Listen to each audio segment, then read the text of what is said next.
Hello, if you're watching this video, you're probably here to learn about how to get your dog to get comfortable walking on a treadmill. In this, I'm going to be using the DogPACER treadmill, which is basically like a normal treadmill, but it has design specifications that are made specifically for dogs. So it's very dog safe.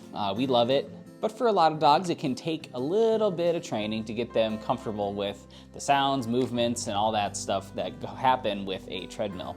You got a moving belt underneath their feet, and there's some sound that comes from a treadmill. It's never perfectly silent, so you gotta get your dog used to that a lot of times. Some dogs are uber confident with it, other dogs take a little more time, but through this video should give you some steps on some things you can do to make sure that your dog becomes comfortable with it. But just know this video is kind of short, and your dog might take weeks to get to the point of where Susie gets to in this video. I'm just gonna show you what to do to get there. You gotta go at your dog's pace, and some dogs take a really long time to feel confident walking on this. You might need to stick at 1 mile an hour, 2 mile an hour for a long period of time, and that's okay. If you go too fast for them, you will lose progress, you'll create more fear, and you want to make sure you take it nice and slow to get up to the higher speeds, unless your dog jumps on there right away and is looking super confident. But I would still take it slow even with the confident dogs and slowly build them up, because we want to teach them a nice exit from the treadmill. We want to make sure that they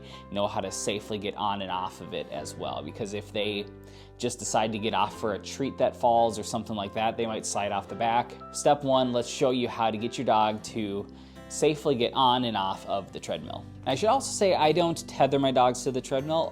Most people do. I don't really like doing that. I like my dog to be able to exit if needed. But a big part of it is to be watching your dog and knowing, are they getting tired, and then just ending it then before they would even think to get off themselves. If they're getting overly tired and you think they're gonna exit because they're losing motivation, you probably should just end that session of treadmill. So just keep that in mind too. So then you shouldn't even need to tether your dog to it, because we're teaching a safe exit and we're keeping them on there.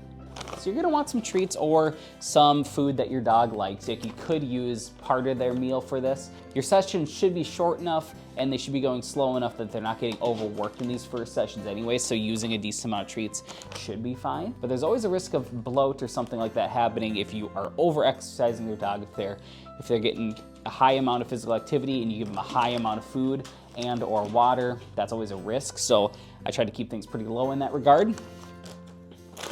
But in these beginning stages, you're gonna need a decent amount of food if you don't want to tether your dog to the treadmill, which is how I like to do it. So I turn the treadmill on. I'm not gonna select a mode. There's modes and stuff on here. I'm just gonna keep it simple just to show you guys, because when you're doing your dog at the beginning, you're gonna wanna teach them a front exit, and you're not gonna wanna do that on anything faster than what I'm about to do. So you can get your dog on there, and first and foremost, just make sure your dog is getting on here comfortably in general. On, good. If you want this to be ultra safe, when you have a new dog getting used to this, I would probably put the side panel on the side here and have them go from the way back and come all the way up towards the front. But my dogs have a lot of experience on this, so it's fine without it, because they're not getting off until we end the session. So, and they stay motivated enough by it now. But if your dog is just getting used to it, I'd probably put that extra side panel on there. And literally just get them on there and feed them some treats. You can put treats on here, you can give it to them in their mouth. Get them excited about being on the treadmill, because this is a fun place to be before you even start it up. It's a fun place to be on here. We're gonna release her free and toss treat off to the side. Then you might guide your dog on. Nice. Now I have another treadmill right here, so that's why I'm not tossing it straight out. That's why I'm tossing it to the side. But for you, if you have enough space up front, I would just toss it straight out. You don't need to curve it or anything. So hopefully your dog's getting pretty comfortable now, and you can get your dog on there, and let's start it up at the lowest point. Let's try it out. Susie, on. Treadmill's on. I'm just gonna go to the start stop button and click that. Now remember that they also have this emergency stop button that you can click to your dog's collar. So if they do jump off when you start getting up to that higher speed, this will come off with them and it'll stop the treadmill. For this moment, I'm gonna be still teaching her that she can exit. So I'm not gonna put that on her. And I'm gonna keep it at a super low speed. There's a 3, 2, 1 countdown, 0.5 mile an hour. This is where you wanna stay for a little while with your dog. because this can freak some dogs out and you want to make sure they're comfortable with it. And having most dogs get on and off at this speed should be fine. So for some dogs, this is where you're going to want to stay for a while. Just depends on the dog. If you're seeing nervous body language from your dog from it being at half mile an hour, you're gonna need to stay there for a while until they're not nervous about it anymore, okay? And then you work your way up. And then we can move it up. I'll go up to 1 mile an hour. And you can see this is where you're gonna wanna stick for a little while until your dog is super comfortable. So you're just gonna reward at these low mile an hour rates until you see your dog is confident on there. Again, that can take weeks for some dogs. Just always keep them in mind and go at their pace because every dog's different. Some dogs will pick it up really fast, some dogs will take a while. And then you'll try 1.5 miles an hour. See what happens. And again, this doesn't need to be in one session. This is over potentially many sessions that you get up to this. And then you'll slowly, eventually work your way up to the 2 mile an hour mark. Okay? You'll try 2.5, see how they do. Make sure they're still good with that. A lot of times it starts making a little more sound when you start to get to that 3 mile an hour mark.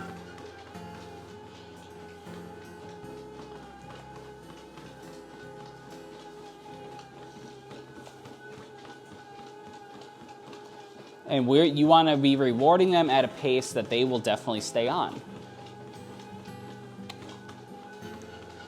And not until they're super confident with 3. Once you get past 3, you're probably going to be good going a little bit faster from then. But there are dogs who can't really handle going much more than 4 to 5. 6 gets to be a lot.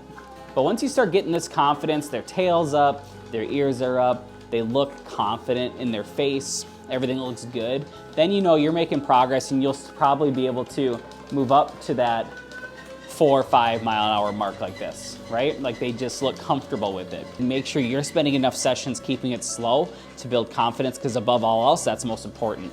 And a way to do that is for pairing the treadmill with food.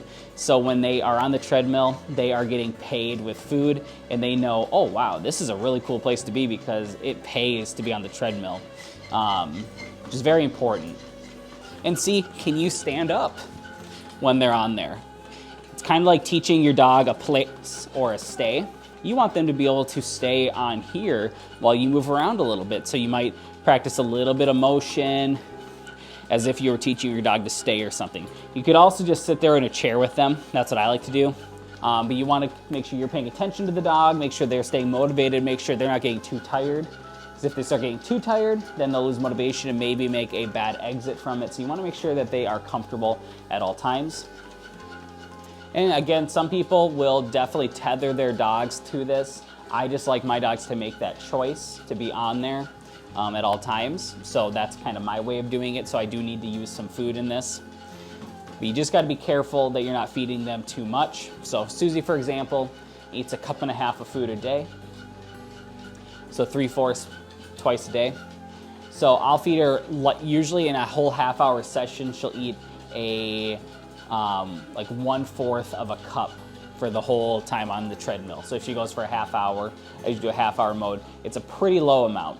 And then she drinks some water after, but I don't let her gorge herself with water.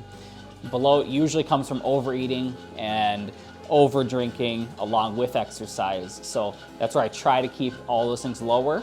But again, there's risk with anything. So you just gotta know your dog, maybe talk to your vet beforehand. And then soon enough, your dog will be able to go to the 5 miles an hour. 5.5 is where a lot of dogs will be their max. Susie can do 6. We could go above 6. I don't usually ever go above 6 though, because I don't really like that speed much more. I feel like this is enough of a running trot to get as much exercise endurance that I want out of the DogPACER. I don't need them sprinting on this, in my opinion.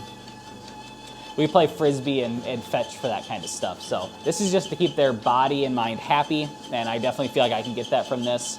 And let me just hit the stop button. You can see that if you hit the stop button, it moves down at a slow pace. So from 6, and it'll move all the way down to 0 very slowly. If I was to hit the the emergency button. So if I have this attached to her, you can clip this to their collar, right? And then if they jumped off, it would automatically stop it in its tracks, okay? And as long as you're very present with your dog, you could also have the emergency stop just kind of in your hand or clipped to you. You could then very quickly, like this, and it ends the whole run, okay? So as long as you're in tune and watching, I feel safe also having this in my hand and ending it.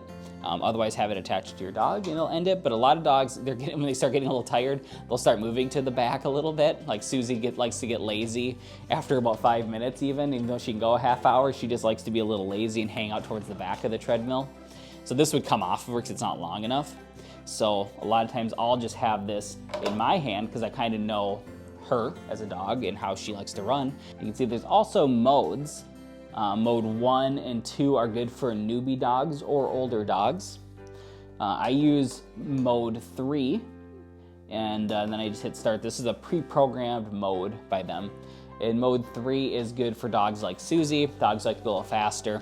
And it'll start them at 3 miles an hour, which is a good pace for most of my dogs to stay on there because they're pretty athletic dogs. The other ones start at like somewhere between 1 and 2 miles an hour.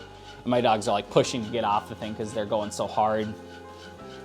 But it'll then range every minute or 2 or 3 that it kind of jumps around between 3 miles an hour up all the way up to 6, and it just bounces around in there all over the place. And it gives them a warm up and a cool down, so you know that you're doing things like you should as a human when if I'm on my Peloton, I'm getting a warm up and a cool down, and on this, they give you a warm up and a cool down, which is really cool. But I wouldn't do the programs until your dog is confident at least getting up to the 3 to 4 mile an hour mark, and so I do everything manual until I know I have super confidence from them. Once I have super confidence, then I know, okay, I can start doing modes. Awesome job, Susie. If this helped you, please subscribe to the page. We'll be posting a lot of dog training content. We love to share tips and tricks on how to make life better for you and your dog. Happy exercising.